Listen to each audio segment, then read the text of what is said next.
ಸ್ನೇಹಿತರೆ ನಮಸ್ಕಾರ. ನಾನು ರವೀಂದ್ರ ಜೋಶಿ. ಎಂಥ ಉಪದ್ವ್ಯಾಪಿ ಇದ್ದಾರೆ ಈ ಡೊನಾಲ್ಡ್ ಟ್ರಂಪ್ ಅವರು ಅಂದರೆ, ಇನ್ನೇನು ಸೀಸ್ ಫೈರ್ ಆಗಬೇಕು 6 ತಿಂಗಳ ಅವಧಿಗೆ ಇರಾನ್ ಮತ್ತು ಅಮೆರಿಕ ಮಧ್ಯೆ ಯುದ್ಧವನ್ನು ಸ್ಥಗಿತಗೊಳಿಸಬೇಕು ಅಂತ ಒಂದು ಹಂತದ ಮಾತುಕತೆ ತಾರ್ಕಿಕವಾದ ಅಂತ್ಯದಲ್ಲಿದೆ. ಆ ಸಂದರ್ಭದಲ್ಲಿ ನಿನ್ನೆ ಒಂದು ಇದ್ದಕ್ಕಿದ್ದ ಹಾಗೆ ಸ್ಟೇಟ್ಮೆಂಟ್ ಕೊಡ್ತಾರೆ. ಏನಂತ ಸ್ಟೇಟ್ಮೆಂಟ್ ಕೊಟ್ಟರು? ಐ ವಿಲ್ ಬ್ಲೋ ಒಮಾನ್ ಅಂತಾರೆ. ಒಮಾನನ್ನು ಉಡಾಯಿಸ್ತಾರಂತವ್ರು. ಅಲ್ಲ ರೀ, ಯುದ್ಧ ನಡೀತಾ ಇರೋದು ಈ ಕಡೆ ಅಮೇರಿಕೆಯ ಬೇಸ್ ಮೇಲೆ ಇರಾನ್ ಹೊಡಿತಾ ಇದೆ, ಇರಾನ್ಗೆ ಅಮೇರಿಕೆಯ ಮಿಲಿಟರಿ ಅವರು ಹೊಡಿತಾ ಇದ್ದಾರೆ. ಒಮಾನು ಯಾವುದೇ ವಿಚಾರಕ್ಕೆ ಬರಲಾರದೆ ತನ್ನ ಪಾಡಿಗೆ ತಾನು ನೆಮ್ಮದಿಯಿಂದ ಇದೆ. ಫೆಬ್ರವರಿ 26, 2026 ನಾವು ಮಧ್ಯಸ್ಥಿಕೆ ವಹಿಸಿ ಮಾತುಕತೆಯನ್ನು ಆಡ್ತೀವಿ ಅಂತ ಒಂದು ಮಾತನ್ನು ಹೇಳಿದ್ದನ್ನು ಬಿಟ್ಟರೆ ಒಮಾನ್ ಎಲ್ಲಿಯೂ ಪಿಕ್ಚರ್ನಲ್ಲಿ ಇಲ್ಲ. ಜೊತೆಗೆ ಸ್ಟ್ರೇಟ್ ಆಫ್ ಹಾರ್ಮೋಸ್ನ ಸುಂಕ ವಸೂಲಿ ಮಾಡ್ತೀನಿ ಅಂತ ಇರಾನ್ ಹೇಳಿದಾಗ ಇನ್ನೊಂದು ಪಾಯಿಂಟಲ್ಲಿ ಒಮಾನ್ ಇರೋದರಿಂದ $1 ನಮಗೊಂದು ಅಂತ ಅವ್ರಿಗೂ ಲಾಭದಲ್ಲಿ ಪಾಲು ಕೊಡಬೇಕು ಅಂತ ಇರಾನ್ ಮಾತಾಡ್ತಾ ಇತ್ತು. ಯಾವುದೇ ವೆಸಲ್ಲು ಯಾವುದೇ ಸಮುದ್ರದಲ್ಲಿ ಇವ್ರದ್ದು ಹಡಗು ಪಾಸ್ ಆಗುವಾಗ $2 ಜಜಿಯಾ ಕೊಡಬೇಕು, ಟ್ಯಾಕ್ಸ್ ಕೊಡಬೇಕು ನಮ್ಮ ಹಾರ್ಮೋಸ್ ಮೂಲಕ ಪಾಸ್ ಆಗಲಿಕ್ಕೆ, ಸ್ಟೇಟ್ ಆಫ್ ಹಾರ್ಮೋಸು. $1 ನಾವು ಇಟ್ಕೋತೀವಿ, ಒಂದು ಒಮಾನಿಗೆ ಕೊಡಬೇಕು ಅಂತ ಹೇಳಿದಾಗ ಒಮಾನು ಸ್ಪಷ್ಟವಾಗಿ ಹೇಳ್ತು ನಮ್ಗೆ ಆ ರೀತಿಯ ರೊಕ್ಕ ಬೇಡ ನಮಗೆ ಅಂತ. ಅಂಥ ಒಮಾನನ್ನು ಅಲ್ ಬ್ಲೋ ಒಮಾನ್ ಅಂತ ಯಾಕೆ ಹೇಳಿದರು? ಮೊನ್ನೆ ಮಾರ್ಕೋ ರೂಬಿಯೋ ಬಂದಿದ್ದರು ಭಾರತ ದೇಶಕ್ಕೆ. ತಮಗೆ ಗೊತ್ತಿದೆ, 3 ದಿವಸದ ಭೇಟಿಯನ್ನು ಮಾಡಿದರು. ಬಂದ ಸಂದರ್ಭದಲ್ಲಿ ಅವರ ಮೂಲ ಉದ್ದೇಶ ಏನಾಗಿತ್ತು? ಮೂಲ ಉದ್ದೇಶ ಭಾಳ ಸಿಂಪಲ್ಲು. ಏನಂದ್ರೆ, ನೀವು ಇರಾನ್ನಿಂದ ತೈಲವನ್ನು ಖರೀದಿ ಮಾಡಬೇಡ್ರಿ, ಸೌತ್ ಆಫ್ರಿಕಾ ದೇಶಗಳಿಂದ ತೈಲವನ್ನು ಖರೀದಿ ಮಾಡಬೇಡ್ರಿ, ರಷ್ಯಾದಿಂದ ತೈಲವನ್ನು ಖರೀದಿ ಮಾಡಬೇಡ್ರಿ, ನೀವು ಅಮೇರಿಕಾದಿಂದ ನಿಮ್ಗೆ ಎಷ್ಟು ಬೇಕು ಹೇಳಿ, ಗ್ಯಾಸು, ಕಚ್ಚಾ ತೈಲ, ಸಂಸ್ಕೃತಿ ಏನು ಬೇಕೆಲ್ಲವನ್ನು ನಾವೇ ಕೊಡ್ತೀವಿ, ನೀವು ನಮ್ಮ ಭಾಳ ದೊಡ್ಡದಾದಂಥ ಇಂಪೋರ್ಟರ್ ಆಗಿರಿ, ಬಯರ್ ಆಗಿರಿ ಅಂತ ವ್ಯಾಪಾರ ಕುದುರಿಸ್ಲಿಕ್ಕೆ ಬಂದಂಥ ಮನುಷ್ಯ ಆಯ್ತ. ಅಂದರೆ ಜಗತ್ತಿನಲ್ಲಿ ಯಾರೂ ವ್ಯಾಪಾರ ಮಾಡಬಾರ್ದು, ಇವರೊಬ್ಬರೇ ವ್ಯಾಪಾರ ಮಾಡ್ತಾ ಇರಬೇಕು, ಉಳಿದವ್ರದ್ದೆಲ್ಲ ಅಂಗಡಿ ಬಾಗಿಲು ಹಾಕಿಬಿಡಬೇಕು ಅನ್ನೋದು ಡೊನಾಲ್ಡ್ ಟ್ರಂಪ್ನ ಮನಸ್ಥಿತಿ. ಅದಕ್ಕಾಗಿ ಮಾರ್ಕೋ ರೂಬಿಯೋನನ್ನು ಇಲ್ಲಿ ಕಳಿಸಲಾಗಿತ್ತು. ಪತ್ರಿಕಾಗೋಷ್ಠಿ ನಡೀತು. ಉಭಯ ದೇಶಗಳ ವಿದೇಶಾಂಗ ಸಚಿವರು ನಿಂತರು. ಈ ಕಡೆ ಮಾರ್ಕೋ ರೂಬಿಯೋ, ಈ ಕಡೆ ಡಾಕ್ಟರ್ ಜೈಶಂಕರ್ ಯಾವ ರೀತಿಯ ಕಪಾಳ ಮೋಕ್ಷ ಮಾರ್ಕೋ ರೂಬಿಯೋ ಮಾಡಿದರು ಅಂದರೆ, ಮೊದಲು ಮಾರ್ಕೋ ರೂಬಿಯೋ ಮಾತಾಡಿದರು, ಅದಾದಮೇಲೆ ಡಾಕ್ಟರ್ ಜೈಶಂಕರ್ ಮಾತಾಡಿದರು. ಡಾಕ್ಟರ್ ಜೈಶಂಕರ್ ಹೇಳಿದರು, ನನ್ನ ದೇಶದ ಹಿತಾಸಕ್ತಿಗೆ ವಿರುದ್ಧವಾಗಿ ಯಾವ ದೇಶದ ಜೊತೆನೂ ವ್ಯವಹಾರ ಮಾಡೋದಿಲ್ಲ, ಯಾರನ್ನೂ ಖುಷಿ ಪಡಿಸುವ ಅಗತ್ಯವೇ ನಮಗಿಲ್ಲ, ನಮ್ಮ ದೇಶಕ್ಕೆ ಲಾಭ ಆಗತ್ತೆ ಅಂದರೆ ಆ ದೇಶದ ಜೊತೆ ವ್ಯಾಪಾರ ಮಾಡ್ತೀವಿ, ಅಮೇರಿಕ ಕೂಡ ಅಷ್ಟೇ ನಮಗೆ ಅಂತ ಸ್ಪಷ್ಟವಾಗಿ, ಕಟುವಾಗಿ, ನೇರವಾಗಿ, ದಿಟ್ಟವಾಗಿ ಮುಖದ ಎದುರಿಗೆ ಹೇಳಿದರು. ಈಗ ಹೊಟ್ಟೆ ಊರಿ ಬಂದದ್ದು ಯಾಕೆ? ಇಂಡಿಯಾ ಒಮಾನ್ ಪೈಪ್ಲೈನ್ ಅಂತ ಒಂದು ಪೈಪ್ಲೈನ್ ನೆನಗುದಿಗೆ ಬಿದ್ದಂಥದ್ದು, ಒಂದು ದಶಕದ ಹಿಂದಿನ ಪ್ರಾಜೆಕ್ಟ್ ಅದು. ಆ ಪ್ರಾಜೆಕ್ಟ್ನ ಮತ್ತೆ ರಿವೈವ್ ಮಾಡಲಿಕ್ಕೆ ಭಾರತ ದೇಶ ತೀರ್ಮಾನ ಮಾಡಿದೆ. SAJE ಅನ್ನುವಂಥ ಕಂಪ್ನಿ ಇದನ್ನು ಪ್ರಮೋಟ್ ಮಾಡ್ತಾ ಇದೆ. ಸೌತ್ ಏಷ್ಯನ್ ಗ್ಯಾಸ್ ಎಂಟರ್ಪ್ರೈಸಸ್ ಅಂತ ಒಂದು ಸಂಸ್ಥೆ. ಏನಿದು ಪ್ರಾಜೆಕ್ಟು ನೋಡಿ, ತಿರ್ಗಾ ಮುರ್ಗಾ ಈ ಸ್ಟೇಟ್ ಆಫ್ ಹಾರ್ಮೋಸು, ಈ ತಾಪತ್ರೆಗಳು ಎಲ್ಲ ಬೇಡ ಅಂಥೇಳಿ ಒಮಾನ್ ಮೂಲಕ ಭಾರತಕ್ಕೆ ಒಂದು ಕೊಳವೆ ಬಾವಿಯನ್ನು ಇದನ್ನು ತೆಗೆದು ಪೈಪ್ಲೈನನ್ನು ಮಾಡಿ ನೇರವಾಗಿ ಅದನ್ನು ಜಂಕ್ಷನ್ ಮಾಡಿಕೊಡೋದು. ಒಮಾನ್ನ ಮಾಡಿಕೊಂಡು ನಾವು ನಮ್ಮ ತೈಲವನ್ನು ಗುಜರಾತಿಗೆ ಬಂದು ಗ್ಯಾಸನ್ನು, ನ್ಯಾಚುರಲ್ ಗ್ಯಾಸನ್ನು ನಮ್ಮ ದೇಶಕ್ಕೆ ತಲುಪಿಸುವಂಥ ಒಂದು ಪ್ರಾಜೆಕ್ಟ್ ಅದು. ಸಮುದ್ರದ ಒಳಗಡೆ 3450 ಒಳಗಡೆ ಮೀಟರ್ನಷ್ಟು ಒಳಗಡೆ, ಅಂದರೆ 3.5 ಕಿಲೋಮೀಟ್ರಷ್ಟು ಒಳಗಡೆ ಹೋಗಿ ಆಳಕ್ಕೆ ಹೋಗಿ ಅಲ್ಲಿ ಪೈಪ್ಲೈನ್ ಇರುತ್ತೆ. ಅಂದರೆ ಮೇಲ್ಗಡೆ ನಡೆಯುವಂಥ ಯಾವುದೇ ವಿದ್ಯಮಾನಗಳಿಂದ ಅದಕ್ಕೆ ಧಕ್ಕೆ ಆಗಿರಬಾರ್ದು. ಪೈಪ್ ಒಡೆದೋಯ್ತು, ಹಾಳಾಯಿತು, ಆ ರೀತಿ ಸಿಸ್ಟಮ್ಮೇ ಇರಬಾರ್ದು. ಆ ರೀತಿಯದಾದಂಥ 3.5 ಕಿಲೋಮೀಟ್ರ್ ಆಳಕ್ಕೆ ಈ ಪೈಪ್ಲೈನು. ಇದರದಾಗಲೇ ಟ್ರಯಲ್ ರನ್ನಲ್ಲಿ ಒಂದಷ್ಟು ಪೈಪ್ಲೈನನ್ನು ಮಾಡಿ ಆಗಿ ಹೋಗಿದೆ. ಇದನ್ನು ಮಾಡಬೇಕು ಅಂತ ಭಾರತ ದೇಶ ತೀರ್ಮಾನ ಮಾಡಿದೆ. ಇದು 1200 ಕಿಲೋಮೀಟ್ರ್ ಇರ್ತದೆ. ಅಂದರೆ ಮಧ್ಯಪ್ರಾಚ್ಯ ರಾಷ್ಟ್ರಗಳಲ್ಲಿ ಯಾವ್ಯಾವ ತಾಪತ್ರೆ ಇಲ್ವೋ ಆ ಎಲ್ಲ ರಾಷ್ಟ್ರಗಳ ವೆಂಟ್ ಇದಕ್ಕಿರುತ್ತೆ. ಆ ವೆಂಟ್ ಮೂಲಕ ಅವರೂ ತಮ್ಮ ಇದನ್ನು ಕಳಿಸ್ಬೋದು, ನಮ್ಮದೂ ಐಟಮ್ ಅಲ್ಲಿಂದ ಬರುತ್ತೆ. ಇದೊಂದು ದೊಡ್ಡ ಹಬ್ ಆಗಿಬಿಡುತ್ತೆ. ಆ ರೀತಿಯದಾದಂಥ ಅತ್ಯಂತ ಮಹತ್ವಾಕಾಂಕ್ಷಿ ಯೋಜನೆ. ಇದಕ್ಕೆ 46,000 ಕೋಟಿ ರೂಪಾಯಿಗಳನ್ನು ಬಂಡವಾಳವನ್ನು ಭಾರತ ಒದಗಿಸ್ತಾ ಇದೆ. 46,000 crore rupees. 4 ವರ್ಷಗಳ ಅವಧಿ ಬೇಕಿದು ಮುಗಿಲಿಕ್ಕೆ. ಇದು ಆದರೆ 12 ಮಿಲಿಯನ್ ಮೆಟ್ರಿಕ್ ಟನ್ನಷ್ಟು ನಮಗೆ ನ್ಯಾಚುರಲ್ ಗ್ಯಾಸು ಭಾರತಕ್ಕೆ ಬರುತ್ತೆ. ಭಾರತದ ಸಮಸ್ಯೆ ಏನಂದರೆ ನಮ್ಗೆ 55 ಮಿಲಿಯನ್ ಮೆಟ್ರಿಕ್ ಟನ್ನಷ್ಟು ಗ್ಯಾಸ್ ಬೇಕು. ಅದರಲ್ಲಿ 50% ನಾವು ಭಾರತದಲ್ಲೇ ಉತ್ಪಾದನೆ ಮಾಡ್ತೀವಿ. ಉಳಿದ 50% ನಾವು ಕತಾರಿಂದ ತರಿಸ್ತೀವಿ. ಕತಾರ್ ಸುಮಾರು ಒಂದು 50% ನಮಗೆ ಕೊಡುತ್ತೆ.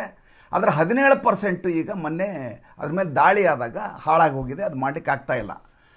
ಈ 50% ಏನು ಕತಾರಿಂದ ತರಿಸ್ತೀವಲ್ಲ, ಈ 50% ಅಷ್ಟು ಉತ್ಪಾದನೆ ಮಾಡಿ ಅದು ನಮಗೆ ಸಪ್ಲೈ ಮಾಡಲಿಕ್ಕೆ ಆಗೋದಿಲ್ಲ ಈಗ. ಹೀಗಾಗಿ ಅದು ನಮ್ಗೆ ಎಷ್ಟು ಬೇಕೋ ಅಷ್ಟು ಡಿಮ್ಯಾಂಡ್ ಆ್ಯಂಡ್ ಸಪ್ಲೈ ಬ್ಯಾಲೆನ್ಸ್ ಆಗ್ತಾಯಿಲ್ಲ, ಸಮತೋಲನವನ್ನು ಕಾಪಾಡಿಕೊಳ್ಳೋಕ್ಕಾಗ್ತದೆ. ಹಾಗಾದ್ರೆ ಭಾರತ ಏನು ಮಾಡಬೇಕು? ಗ್ಯಾಸ್ಗೆ ತನ್ನದೇ ಆದಂಥ ವ್ಯವಸ್ಥೆಯನ್ನು ಮಾಡ್ಕೋಬೇಕು. ಈ ಮಧ್ಯೆ ಇನ್ನೊಂದು ಬೆಳವಣಿಗೆ ಏನಾಗಿದೆ, ಭಾರತ ಮತ್ತು ಯುನೈಟೆಡ್ ಅರಬ್ ಎಮಿರೇಟ್ಸ್ ಮಧ್ಯೆ ಮಾತುಕತೆ ಆಗಿತ್ತು. ಡಾಕ್ಟರ್ ಜಯಶಂಕರ್ ಹೋಗಿ ಬಂದರು, ಮೋದಿಯವರು ಹೋಗಿ ಬಂದರು, ಅಬುಧಾಬಿಗೆ ಹೋಗಿದ್ದರು, ಚರ್ಚೆ ಆಯಿತು. ಮೊನ್ನೆ 5-6 ದೇಶಗಳ ಭೇಟಿಯ ಸಂದರ್ಭದಲ್ಲಿ ಫಸ್ಟ್ ಹೋಗಿದ್ದೆ ಅಬುಧಾಬಿಗೆ ಹೋದರು, ಅಲ್ಲಿ ಮಾತುಕತೆ ನಡೆಸಿದರು. ಅದರ ಫಲಶ್ರುತಿ ಏನು? ಒಂದು, ಡಿಫೆನ್ಸ್ ಪ್ಯಾಕ್ಟ್ ಮಾಡ್ಕೊಂಡಿದ್ದೀವಿ ನಾವು ಯುನೈಟೆಡ್ ಅರಬ್ ಎಮಿರೇಟ್ಸ್ ಜೊತೆಗೆ. ಎರಡನೇದು, ಇವರು ಒಪೆಕ್ನಲ್ಲಿದ್ದರಲ್ಲ, ಒಪೆಕ್ ಅಂದರೆ ನಿಮ್ಗೆ ಈಗಾಗಲೇ ಬೇಕಾದಷ್ಟು ಸಲ ಹೇಳಿದ್ದೀನಿ. ಏನಪ್ಪ ಅಂತಂದರೆ ಇಷ್ಟು ಇಸ್ಲಾಂ ರಾಷ್ಟ್ರಗಳು ಅಥವಾ ತೈಲ ಉತ್ಪನ್ನ ಮಾಡುವ ರಾಷ್ಟ್ರಗಳು ಹುಚ್ಚಾಬಟ್ಟೆ ಸಂಸ್ಕರಣೆ ಮಾಡಿ ಮಾರ್ಕೆಟಲ್ಲಿ ಹೆಂಗೆ ಬೇಕು ಹಂಗೆ ಬಿಟ್ಟರೆ ನಮ್ಮದು ಡಿಮ್ಯಾಂಡ್ ಹೊರಟು ಹೋಗುತ್ತೆ, ಓವರ್ ಸಪ್ಲೈ ಆದರೆ ರೇಟ್ ಬಿದ್ದು ಹೋಗುತ್ತೆ. ಅದಕ್ಕೆ ನಿರ್ದಿಷ್ಟ ಪ್ರಮಾಣದಲ್ಲಿ ನಾವು ಸಂಸ್ಕರಣೆಯನ್ನು ಮಾಡಿ ಅಥವಾ ಡ್ರಿಲ್ ಮಾಡಿ ಕಚ್ಚಾ ತೈಲವನ್ನು ಹೊರಗೆ ತೆಗೆದು ಅದನ್ನು ಬೇರೆ ಬೇರೆ ರಾಷ್ಟ್ರಗಳಿಗೆ ಮಾರಾಟ ಮಾಡೋಣ. ಒಂದು ಡಿಮ್ಯಾಂಡನ್ನು ಕ್ರಿಯೇಟ್ ಮಾಡಿ ರೇಟು ಫಿಕ್ಸ್ ಆಗಿರುತ್ತೆ, ನಿರ್ದಿಷ್ಟವಾಗಿರುತ್ತೆ ಅಂತ ಒಪೆಕ್ ಅಂತ ಮಾಡ್ಕೊಂಡಿದ್ದಾರೆ. ಈ ಒಪೆಕ್ನಿಂದ ಹೊರಗಡೆ ಬಂತದ್ದು ಯಾವುದು? United Arab Emirates. ಈಗ ಅದೇನು ಮಾಡುತ್ತೆ? ತನಗೆ ಎಷ್ಟು ಬೇಕೋ ಅಷ್ಟು ಭಾರತಕ್ಕೆ ಸಪ್ಲೈ ಮಾಡಲಿಕ್ಕೆ ಶುರು ಮಾಡುತ್ತೆ. ಭಾರತ ಬ್ಯಾಕ್ ಎಂಡಲ್ಲಿ ಎಷ್ಟೊಂದು ಕೆಲಸ ಮಾಡ್ತಾ ಇದೆ ಅನ್ನೋದು ನಮ್ಮ ಜನಸಾಮಾನ್ಯರಿಗೆ ಯಾರಿಗೂ ಅರ್ಥವೇ ಆಗೋದಿಲ್ಲ. ನರೇಂದ್ರ ಮೋದಿಯವರು ಯಾಕೆ ಡಚ್ಚರ ಬಳಿ ಹೋಗಿದ್ರು ಅಂತ ಎಲ್ಲರೂ ಪ್ರಶ್ನೆ ಮಾಡ್ತಾರೆ. ಅಲ್ಲಿರುವಂಥ ASML ಕಂಪ್ನಿನವರು ಚಿಪ್ಪಿಗೆ ಬೇಕಾದಂಥ ಲಿಥೋಗ್ರಫಿ ಮಷಿನ್ ಇದೆ ಅವ್ರ ಹತ್ರ, ಅದನ್ನು ಉತ್ಪಾದನೆ ಮಾಡೋದ್ರಲ್ಲಿ ನಿಸ್ಸೀಮರವರು, ಅದನ್ನು ನಾವು ಕಾಂಟ್ರಾಕ್ಟ್ ಮಾಡ್ಕೋಬೇಕು ಅಂತ ನರೇಂದ್ರ ಮೋದಿ ಹೋಗಿರ್ತಾರೆ. ಯಾರಿಗೂ ಅರ್ಥವೇ ಆಗೋದಿಲ್ಲ ಇದು.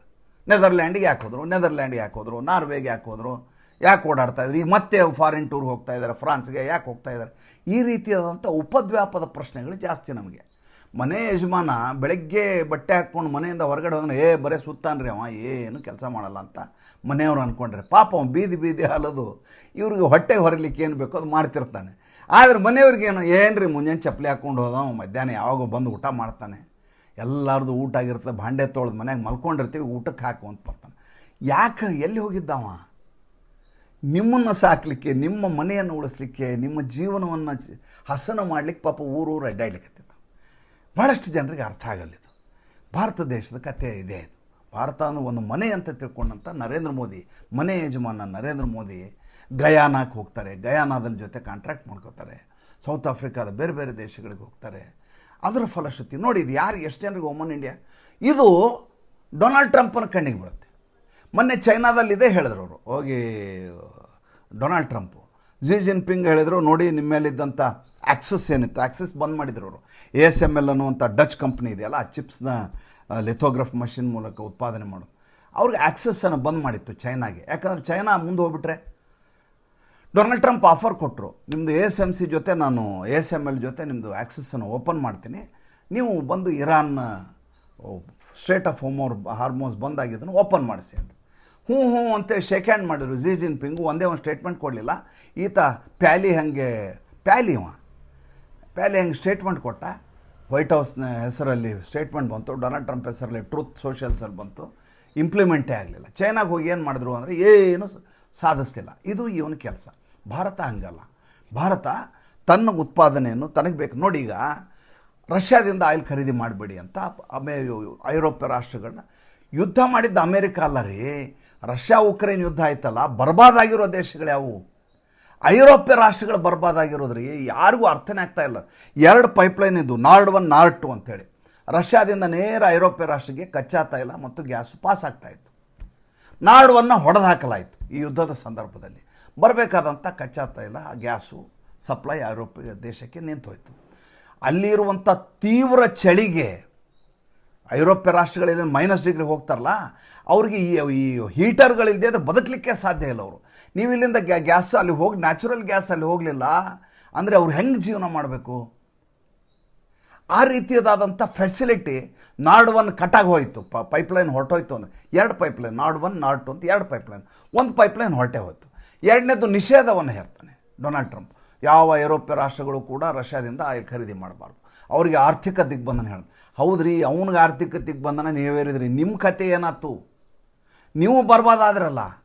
ಐರೋಪ್ಯ ರಾಷ್ಟ್ರಗಳು ದಿವಾಳಿಯ ಸ್ಥಿತಿಗೆ ಹೋಗ್ತವೆ. ನೇರವಾಗಿ ನಾರ್ಡ್ 1ನಿಂದ ಜರ್ಮನಿಗೆ ಸಪ್ಲೈ ಆಗ್ತಾಯಿತ್ತು, ನೇರವಾಗಿ ರಷ್ಯಾದಿಂದ ಜರ್ಮನಿ ಹೊರಟೋಯ್ತು. ಭಾರತವನ್ನು ಹಾಗೆಯೇ ಮಾಡಬೇಕು ಅನ್ನೋದು ನೋಡಿ, ಡೊನಾಲ್ಡ್ ಟ್ರಂಪ್ ಆಗಲಿ ಅಮೇರಿಕ ಆಗಲಿ ಭಾರತದ ಮಿತ್ರನೂ ಅಲ್ಲ, ಶತ್ರುವೂ ಅಲ್ಲ, ಕೇವಲ ವ್ಯಾವಹಾರಿಕ ಪಾಲುದಾರ, ಕೌಂಟರ್ ಪಾರ್ಟ್ ಆಫ್ ಬಿಸ್ನೆಸ್. ದುರಂತ ಅಂದರೆ ನಮ್ಮ ಮೇಲೆ ಆತ ಏನೂ ಮಾಡಲಿಕ್ಕಾಗೋದಿಲ್ಲ. ನಮ್ಮನ್ನು ಹೊಡೆದು ಉರುಳಿಸ್ತೀನಿ ಅಂತೇಳಿ ಆತ ಹೇಳೋಕ್ಕಾಗಲ್ಲ. ಅದಕ್ಕೇನಂತಾರೆ, ಒಮಾನ್ನ ಹೊಡಿತೀನಿ ಅಂತಾರೆ. ಒಮಾನ್ಗೆ ಹೊಡಿತೀನಿ ಅಂದರೆ ಹೆಂಗೆ ಹೊಡಿತೀವಿ? ಒಮಾನ್ನ ಈ ಪೈಪ್ಲೈನ್ ಹೊಡಿತೀನಿ ಅಂದರೆ, ನೀವೇನಾದರೂ ಪೈಪ್ಲೈನ್ ಮಾಡಿದ್ದೆ ಆದರೆ ನಿಮ್ಮ ಪೈಪ್ಲೈನನ್ನು ನಾನು ಹೊಡಿತೀನಿ ಅನ್ನುವಂಥ ಧಮಕಿಯನ್ನು ಈಗ ಡೊನಾಲ್ಡ್ ಟ್ರಂಪ್ ಹಾಕಿದ್ದಾರೆ. ಇದೇ ರೀತಿ ವಿಧ್ವಂಸಕ್ಕೆ ಚಟುವಟಿಕೆ ಮಾಡಿ ಇವತ್ತು ಜಗತ್ತನ್ನು ಅರಾಜಕತೆಗೆ ತಳ್ಳಿರೋದು ಡೊನಾಲ್ಡ್ ಟ್ರಂಪ್. ಭಾರತ ಇಂಥ ಕೆಲ ಸೊಪ್ಪು ಹಾಕೋದಿಲ್ಲ, ಅದು ಮಾಡಬೇಕಾದದ್ದು ಮಾಡುತ್ತೆ. ನಡೆದಿರೋ ವಿದ್ಯಮಾನವನ್ನು ತಮಗೆ ತಿಳಿಸ್ಬೇಕು ಅಂತ ಈ ಸಂಚಿಕೆ ಮಾಡಿದ್ದು. ಮತ್ತು ಮುಂದಿನ ಸಂಚಿಕೆಯಲ್ಲಿ ಹೊಸ ವಿಷಯದೊಂದಿಗೆ ಬರ್ತೀನಿ. ಸಂಚಿಕೆ ಇಷ್ಟ ಆದರೆ ಲೈಕ್ ಮಾಡಿ, ಫಾಲೋ ಮಾಡಿ, ಶೇರ್ ಮಾಡಿ. ನಮ್ಮ ಮುಕ್ತ ಪತ್ರಿಕೋದ್ಯಮಕ್ಕೆ ಆರ್ಥಿಕವಾಗಿ ಬೆಂಗಾವಲಾಗಿ. ನಮಸ್ಕಾರ.